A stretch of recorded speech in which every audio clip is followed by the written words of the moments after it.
Hello everybody, good morning and welcome to 2024. That is crazy to say out loud, right? Like, we've started a new year, we're a week in, and hopefully your New Year's resolutions are going good. Hopefully you still feel rejuvenated and excited. I know I do. I kind of want to switch gears with my podcast here. Last year was more getting to know me, talking about my faith, talking about, how God's worked in my life, and hopefully inspiring you along the way to continue to believe and allow God to work in your life. I'm going to keep that going. Don't get that wrong, okay? We're still going to talk about God on this podcast because my whole life is faith-based. I'm faith-based. Anyone that knows me knows how much I cherish the Lord and my faith. And so we're going to keep doing that, okay? We're going to talk about God, but get ready for this drum roll, please. We're also going to talk about mindset, and we're going to talk about motivation, and we're going to talk about key aspects to keep yourself motivated, keep yourself moving forward, and really just challenge yourself, getting to know yourself better, growing. I cannot express how important it is for self-growth, for motivation, for continual growth. So we're going to talk more about mindset and faith, not just faith. And again, of course, if you have any questions, any concerns, if there's any topics specifically you want me to cover, or you just want to chat, feel free to email me, message me, whatever it may be. My phone number is all over my website, so give me a text, give me a call if you need me. I'm here for you. But today's podcast, today's episode, as you can see, is going to be straight from the car. Yes, there's snow in the background. I am not in Klamath Falls right now. I'm actually in Redmond, Oregon, which is just north of Bend, Oregon. I'm traveling today, so we're gonna do Maybay on the go, as I like to call it. And this year, I am determined that no matter where I'm at, no matter what I'm doing, I will always get my podcast out every Monday. It won't be on Tuesday. And I hopefully have fixed that glitch, because there was an issue of me trying to upload my podcast and then for some reason or another, it not uploading. So I'm hopeful that I got that taken care of. Fingers crossed, I guess we'll see.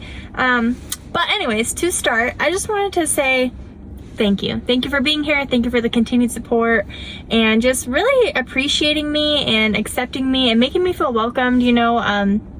I've had so many people reach out to me and just say, thank you so much for your continued inspiration. Thank you so much for just being you, for being real, for being honest. You've helped me through this. And that's what I love to hear. That's what I'm here for. The whole reason I started this podcast in the first place is because I was diagnosed with a life-altering illness. And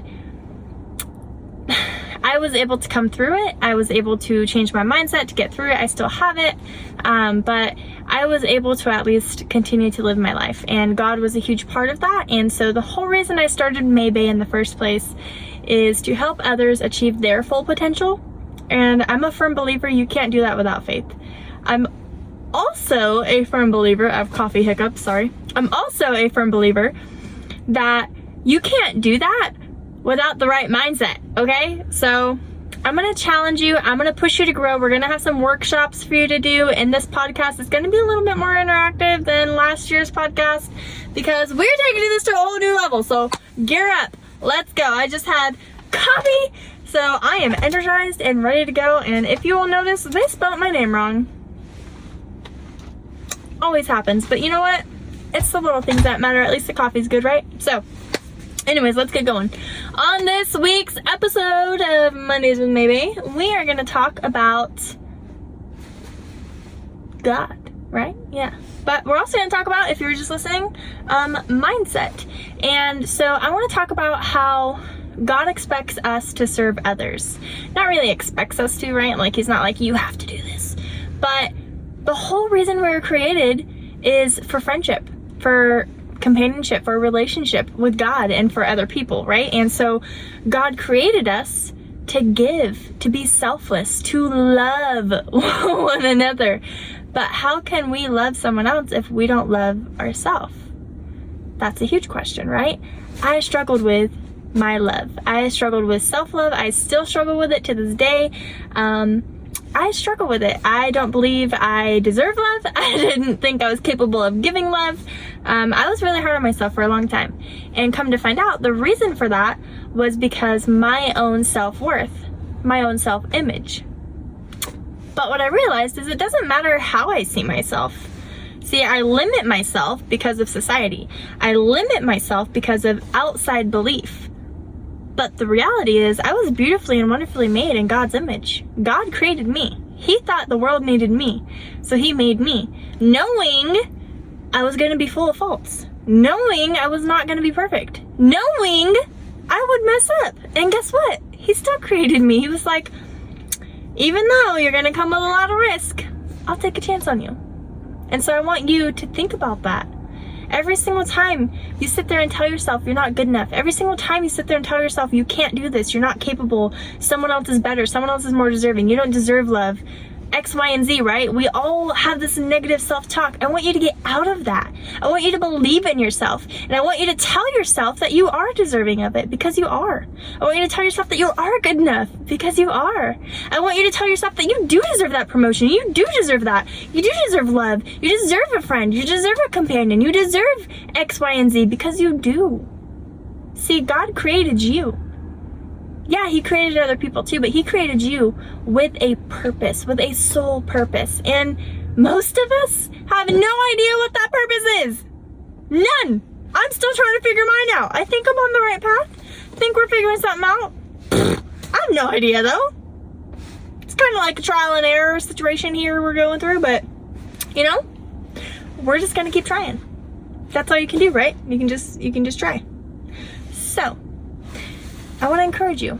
Next time you start getting that negative doubt, that negative belief, that negative image in your head where you start doubting yourself, I want you to stop and say, you know what? God created me. God believes in me. I believe in myself. Stop limiting yourself.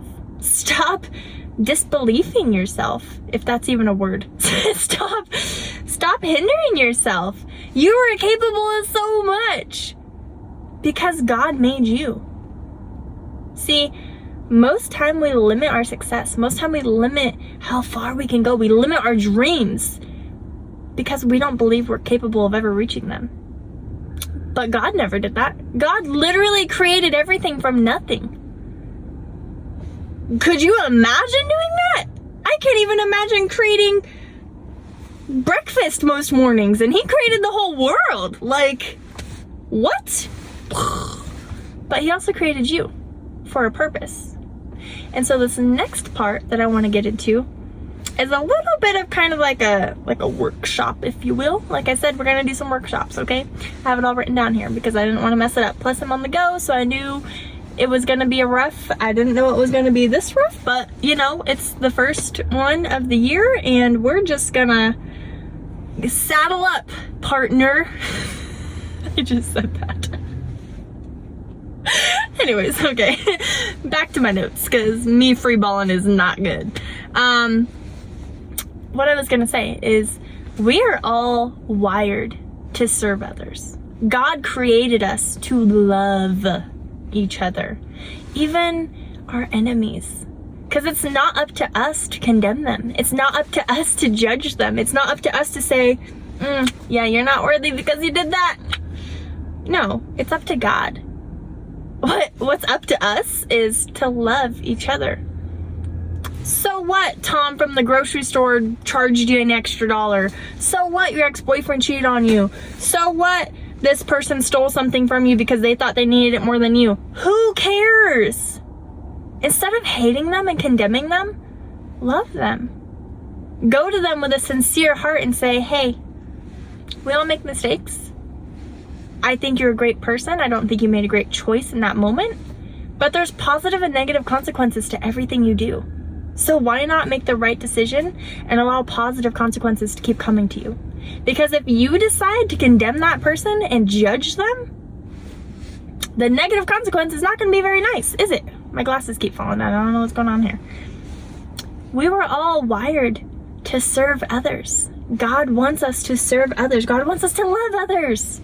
We have been educated on how to be greedy and how to be selfish from today's society, from our parents, from our friends, from people we look up to, people that we think are mentors but are really just selfish people. We've been wired how to be greedy. We've been wired how to be selfless, love others. Come on, Gina, get it together. We've been educated how to be selfish, how to be greedy, how to put money as a value instead of love. See, a lot of us don't even know what our purpose is. We have no idea, okay? I have no idea. I know I want to help others.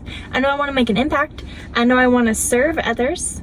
I know it brings me a lot of joy to see other people succeeding, but I also have learned that I view other people as competition. I also have learned that I am very selfish and very greedy in that aspect because I want to do really good. And when other people start doing really good, it makes me really nervous because I don't think there's enough good to go around. But I'm getting myself out of that mindset. See, I had to be honest with myself. I had to have someone call me out on it and me check myself and reflect on why I do things and say, whoa, Jeannie, that's not good. You can't be a leader if you want to do better than everyone else. See, a good leader wants other people to succeed too. And I do want other people to succeed, but not as much as me, right? At least I didn't. Now, I realize that there's enough to go around. It's okay if everyone is succeeding because guess what? You're going to succeed too. So to help you figure out what your purpose is, I want you to write a couple things down. First and foremost, I want you to reflect on yourself this past year, okay? Just this past year. What are things that you are really good at, really smart and really educated in, but you don't get joy out of it? You have no passion for it, okay? Column A. Column B. What do you have no expertise in? So like no knowledge whatsoever in it, but a deep passion for it. Example, I had no idea how social media worked. None. But I knew I really wanted to engage. I knew I really wanted to grow my followers. I knew I really wanted to use it as a platform to help change people and impact people. But I had no idea how to use it. Okay, that's my example. What is something that you have no knowledge in whatsoever, but you have a deep passion for? Could be neuroscience. Could be finance. Could be guns. I have no idea, okay? Just throwing things out there. Column B. So column A, things that you have an expertise in and knowledge in, but no passion for. Column B, things that you have no knowledge for, but a passion for. Column C, no knowledge and no passion. Pretty much everything else, right? Like everything that you don't like, doesn't bring joy for you, anything like that, okay? And then last but not least, things that you have a passion for and that you have knowledge for. What do you like doing? What brings you peace? What brings you enjoyment? What do you find yourself reading? What do you find yourself watching on TV? What do you find yourself doing in your free time? Okay? Out of all of that, narrow it down. 9 times out of 10, your purpose, your calling is going to be something that truly lights that fire, that truly brings enjoyment to you.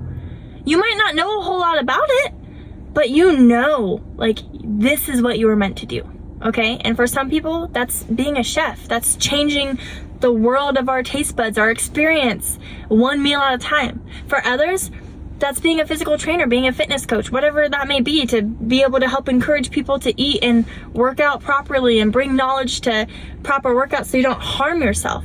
For me, it's guiding people down a right path, for bringing that positive encouragement, that positive mindset, that belief in their self, to be a leader, to go out there and achieve life, live life to the fullest potential. I hate seeing wasted potential, so I want to encourage other people not to waste their potential. See, we all have so much purpose and so much potential inside of us. It's up to you to figure it out. Your mom can't tell you what to do. Your wife can't tell you what to do. Your friends can't tell you what to, I mean, they could try, right? but it's up to you to listen or to do what God called you to do. So out of all of those columns, okay, write down the common denominator, and then from that, I want you to take it a step further and say, this is what I want to improve on. This is what I want to do.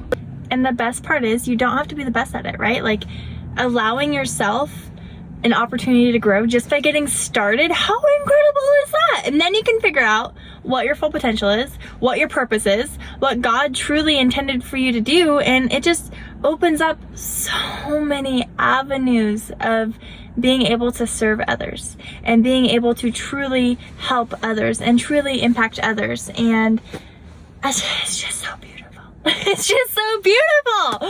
So that being said, 4 things, okay? I want you to actually go back, pause this, work on the workshop, and truly have some self-reflection and actually figure out like what you're passionate about, what you're good at, what you're not good at, what you don't like versus what you do like. And if you have an idea of something you might like, at least try it. At least try it. If you have this inspiration to go be a chef, go take a cooking class. Go see if you like it. And if you don't like it, hey, cross it off and go try something else. That's the beauty of life, is you have ample opportunity at your fingertips. And the only person limiting you or telling you no is you. So I suggest that you stop telling yourself no. You start seeing your full potential. You start seeing you for the beautiful person that God created you to be. And you get out there and you try. Because what's the worst that's going to happen? You're going to fail? But what really is failing, right? Like, there's so many different opportunities. Even with every failure, there's a success. So really, when you fail, are you really failing? No, you're not. You're succeeding. You're growing. You're learning. That's what life's all about. So allow yourself an opportunity to grow, to learn, to experience things, and to start over, to try it all over again. Find your true potential and love others. Serve others the way God intended us to serve. Love others the way God intended us to love. The most beautiful part about being you is that God loves you. God created you. He didn't create 2 of you. He created 1 of you. And those of you that have a twin, you're both different. You might look alike, but you're different. So use that unique ability for the greater good. Serve others, love others, and don't waste your potential. That's all I got for you today. I know, it was a little deep. I told you, we're trying something new. So let me know what you think about this. Leave a comment. Let me know what you like. Those of you that aren't following me, welcome to the team. I would love your support. Please like, follow, share, whatever you want to do. If not, that's totally cool too. Either way, I'm going to keep doing my thing. I'm Jeannie Mae, and thank you so much for being here today.